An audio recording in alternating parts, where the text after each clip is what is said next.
최근 예비후보 등록을 마치고 활동하고 있는 국민의힘 장성철 예비후보 만나보겠습니다. 후보님 안녕하세요. 예, 안녕하십니까. 반갑습니다. 반갑습니다. 예. 자, 어제가 4.3 추념식이 있었어요. 예. 네, 거기에 윤석열 대통령 당선인이 참석했는데 예. 추도사도 하셨잖아요. 예. 개인적으로 어떻게 평가하십니까?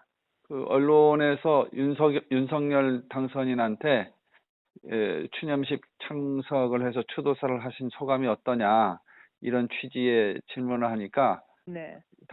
당선인께서 당연한 거 아니냐 이렇게 반문하시는 걸 봤어요. 네. 그게 결국은 뭐냐면 어쨌든 보수정당 출신의 대통령 혹은 대통령 당선인으로서 이제 처음 오다 보니까 네. 언론의 그 관심 또 이런 부분들을 받고 있는 건 알고 있지만 대한민국의 국가 수반으로서 국가 공권력의 피해 그리고 또 이념적 대립에 의한 갈등에 따른 피해 이런 부분들이 있을 때 국가가 당연히 그 피해자분들, 희생자분들, 유족분들을 위로하고 위로하는 건 너무나 당연한 거 아니냐 하는 그런 취지의 말씀으로 이해를 하고요.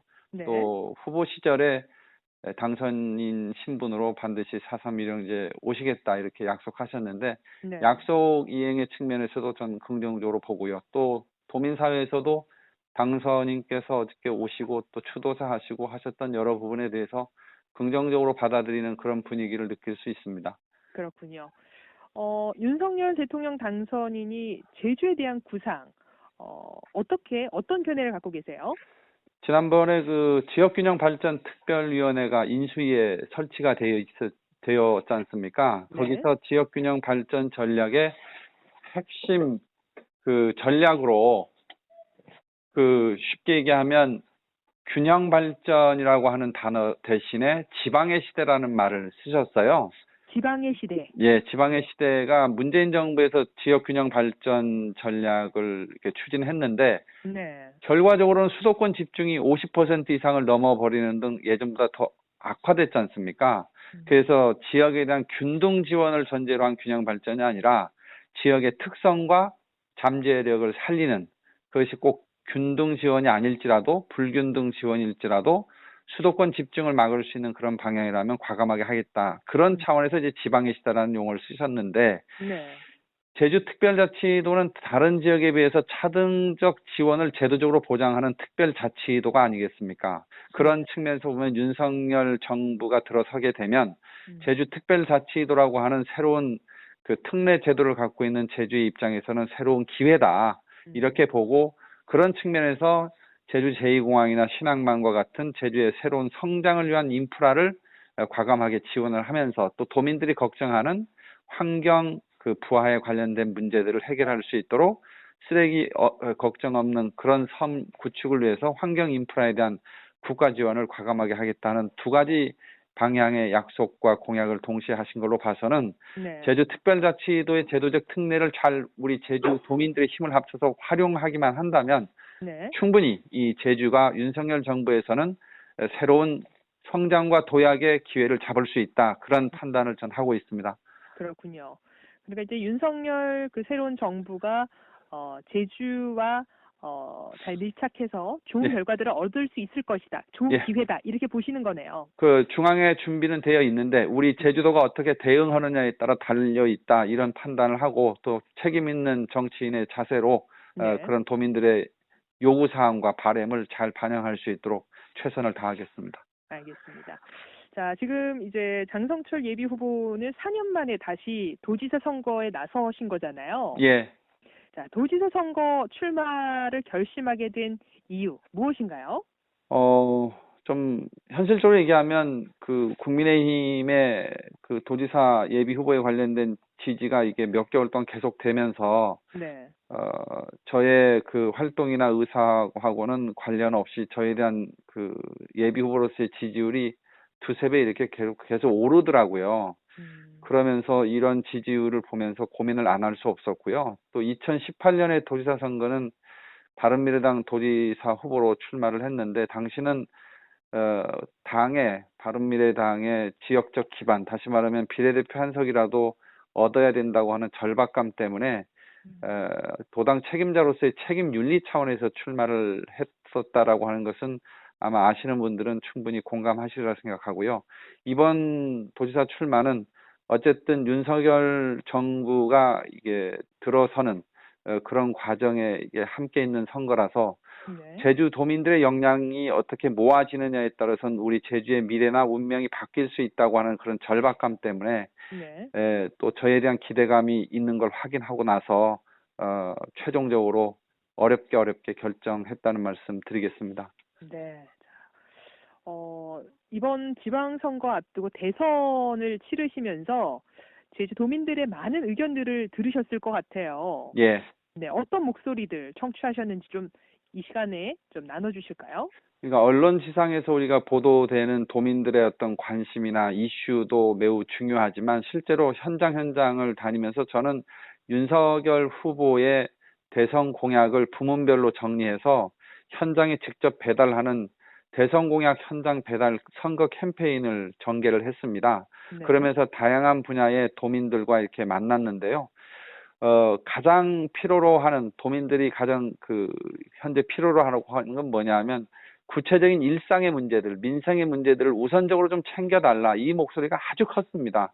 예를 들면 반려동물들이 쓰는 용품들을 파는 반려동물 전문 용품점 이런 데 가게 되면 네. 거기서 느끼는 어떤 민생의 구체적이라는 것이 이 소상공인들의 어려운 문제나 또 정부의 지원 이런 프로그램들이 좀 더 구체화돼야 된다. 이런 걸 현장에서 느낄 수 있었고요. 또 어떤 경우에는 소상공인 지원에 있어서 사각지대에 있는 업종들이 있어요. 공영 기획업 이런 부분들인데 그런 부분들도 지원이 가능하도록 좀 챙겨달라 이런 요구사항을 들으면서 네. 첫 번째도 민생이고 두 번째도 민생이고 세 번째도 민생이다. 이 부분을 최우선적으로 고려하는 그러한 도민들의 목소리를 챙겨야 되겠다. 그런 판단을 했습니다. 네. 첫째도 민생이고 둘째도 민생이다. 예. 그런 말씀해 주셨는데 그럼 이제 조금 더 제주도의 상황 전체적으로는 어떻게 진단하고 계세요? 뭐 제주만이 아니고 이제 전국적으로 코로나19 위기에 따른 경제 침체 또 그로 인한 소상공인 영세 자영업자들을 비롯한 어떤 자영업자들의 생존권의 위기 이런 것들이 동시에 있고 그러면서 또 하나는 우리 제주가 앞으로 뭐를 먹고 살 거냐 하는 성장 어떤 비전이랄까요? 새로운 성장에 대한 그림 이런 부분들이 정확하게 잡히지 않다 보니까 제주도의 상황에 대해서 좀 약간의 걱정, 어떤 분들은 좀 두려움까지 갖고 있는데 이런 불안과 두려움을 해소하기 위해서는 두 가지를 해야 된다고 생각합니다. 첫째는 위기에 대한 정확한 진단을 바탕으로 해서 정확한 위기 극복 프로그램을 제시해 줄 수 있어야 된다. 그런 차원에서 제주 경제를 일정 정도 성장의 방향으로 혹은 발전의 방향으로 이끌어 줄 수 있는 정부의 투자를 이끌어낼 수 있는 그런 인프라 투자에 관련된 정확한 목표 정책을 제시해야 될 거고요. 그런 측면에서 윤석열 대통령 당선인께서 공약하신 신항만과 제주 제2공항의 정상적인 추진은 매우 중요한 과제다. 이런 말씀을 우선 드리고요. 두 번째는 앞으로 향후 제주 산업의 미래 먹거리를 뭘로 가져갈 거냐 하는 부분에 대해서 좀 더 도민적 논의를 거치고 현실 가능한 그런 방향의 산업 진흥 정책을 과감하게 해야 되는데 제가 갖고 있는 생각은 어떤 특정 업종을 우리가 육성하겠다 하는 그런 이제까지의 산업 정책에서 좀 과감하게 벗어나서 제도적으로 세제 그리고 인프라 투자 그리고 규제 개혁 이런 것들이 동시에 이루어진다 그러면 특정 업종에 대한 몇 가지 경우를 빼고는 과감한 지원이 이루어져서 제주에 적합한 사업군들이 비즈니스를 하는 기업인들 입장에서 선택할 수 있도록 그리고 그 선택된 기업 업종에 대해서는 과감한 지원이 이루어질 수 있도록 하는 시장 친화적인 그런 산업 정책으로의 전환이 지금은 필요한 때가 아닌가 그렇게 판단하고 있습니다. 네. 자, 구체적인 공약들도 준비하셨습니까? 이번 주 목요일 날 오후 2시에 출마 선언 기자회견을 하게 되는데요. 네. 그때 이제 여러 가지 공약들을 집대성해서 제가 발표를 할 건데, 네. 저는 민주당 후보든 국민의힘 후보든 간에 제주의 도민들의 삶을 챙길 수 있고 또 제주의 미래 성장에 도움이 되는 거라면 전 과감하게 서로가 공약이란 경쟁도 중요하지만 협력적 철도 저는 과감하게 해야 된다고 생각합니다. 예를 네. 들면 오영훈 후보가 그 지난 출마 선언에서 얘기했던 제주형 기초자치단체 모형 도입을 하는 부분은 저의 일관된 철학적 정책이기도 하고요. 또 도민들이 바라는 부분이 있기 때문에 좀 더 구체화된 그 추진 모델을 만들어서 제주형 기초자치단체, 다시 말하면 주민들이 직접 기초자치단체장을 선출해서 기초자치권이 보장되는 그런 방향으로 제주특별자치가 발전할 수 있도록 하는 것이 매우 중요하다. 그런 것도 저는 공약에 넣을 것이다. 이 말씀을 하나의 예로 들어서 말씀드리겠습니다. 네. 그러니까 이번 주 목요일에 공식적으로 발표하실 때 자세한 공약들을 저희들이 네. 볼 수가 있겠네요. 예. 네. 자, 이제 국민의힘 당내에서 경선을 치르시게 될 예정이잖아요. 예. 타 후보보다 장성철 후보가 도지사가 돼야 하는 이유 뭐라고 말씀하시겠습니까? 어쨌든 저는 제주경실련 사무국장을 했고요. 또 농업회사법인에서 그 경영 창업을 해서 한 4, 5년 동안 활동을 해봤고, 제주도청에 들어가서 정책기획관 등의 행정 실무 업무를 4년 동안 해본 경험이 있습니다. 이 말은 뭐냐면 그 구체적인 업무에 대해서 실용적인 해결 능력을 갖고 있는 후보라고 저는 감히 자부드리고 싶은데요. 지금 국민의힘 후보가 어떤 후보가 돼야만 도민들이 국민의힘 후보에게 신뢰와 지지를 보낼 수 있겠는가, 이렇게 고민해 보면 정확하게 제주의 현안 문제들을 진단하고 풀어낼 수 있는 실용적인 업무 능력이 있는 그런 리더십이 필요한 것이 아니냐, 그런 측면에서 본다면 저 장성철 후보가 그에 관련돼서는 상당히 준비된 그런 후보다, 이 말씀을 드리고요. 두 번째는 제가 선거의 슬로건으로 내놓은 책임 있는 변화, 도민과 함께, 이 슬로건이 결국은 말만 하고 구호만 앞세우고 개혁과 변화라는 그런 단어만 외치는 것이 아니라 책임성을 갖고 문제를 풀어낼 수 있는 그런 방향에서의 변화를 제가 얘기하는 것입니다. 그렇기 때문에 책임 있는 변화를 위해서, 그리고 책임 있는 변화와 관련된 실용과 개혁의 정책을 제대로 추진할 수 있기 위해서는 실무 경험이 있고 그리고 과감한 정치적 결단력까지 갖춘 저 장성철이가 적임자가 아닌가, 그렇게 감히 생각하면서 지지를 호소드리려고 합니다. 네. 자, 다양한 실용적인 업무 리더십 또 책임 있는 변화를 지금 주로 내세워 주셨는데요. 자, 알겠습니다. 자, 이 시간 우리 청취자들에게 마지막으로 한 말씀 전해 주시죠.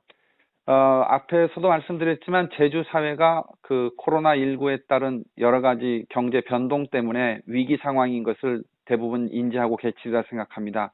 그리고 두 번째는 미래에 대한 막연한 불안감 혹은 두려움 같은 것들이 우리 사회에 일부 있다는 것, 그리고 상당히 어떤 면에서 널리 퍼져 있다는 것을 도민 여러분께서 더 잘 아시리라 생각합니다. 그렇기 때문에 지금은 성장과 발전과 이런 구호보다도 구체적인 프로젝트를 해낼 수 있는 그런 리더십이 제주도정을 맡아야 된다고 생각합니다. 저 장성철은 민원의 현장에서, 그리고 정책 설계의 행정 실무 중심에서, 그리고 정치 현장에서 대중앙정부의 정책 건의의 중심에서 활동해온 경험이 있습니다. 현재 제주의 위기를 극복하고 새로운 성장의 발판을 마련할 수 있는 실용과 개혁에 제대로 된 책임 있는 리더십을 가진 저 장성철에게 지지를 보내주신다면 그 이상의 도민 여러분의 기대에 부응하면서 새로운 도정의 성과로 보답하겠다는 약속 드리겠습니다. 네. 자, 오늘 말씀 여기까지 듣도록 하겠습니다. 고맙습니다. 예, 감사합니다. 네, 지금까지 도지사 선거에 나선 국민의힘 장성철